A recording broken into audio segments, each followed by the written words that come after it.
vagyok. Most éppen hátazok. Remélem jól össze fogunk barátkozni, és egy nagy család lesz belőlünk. Először is szeretnék feltenni egy kérdést nektek, mert készültem. Mi is az a biliárdasztal? 1000 millió asztal. Ezt majd kivágjuk és újra vesszük. Kis aerobikkal bemelegítünk. Közben remélem érzitek, hogy ég a zsír. Ez az. Nagyon feszes a has, nagyon ég a zsír.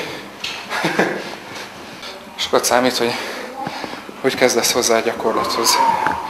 Képzeld magad egy akciófilm jelenetében. Lassított felvétel. Kiszemeled magadnak a súlyt, és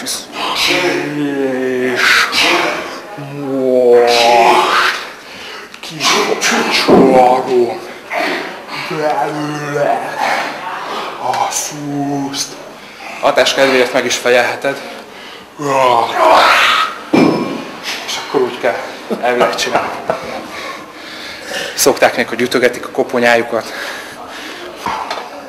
Kicsit már néha unalmas, hogyha mindig ugyanúgy nyögtök. Vigyetek bele egy kis színt. Nem baj, hogyha mások meglepődnek rajta. Ez az!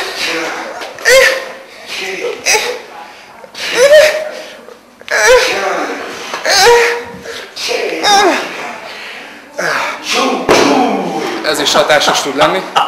Kis szint visz az edzésbe.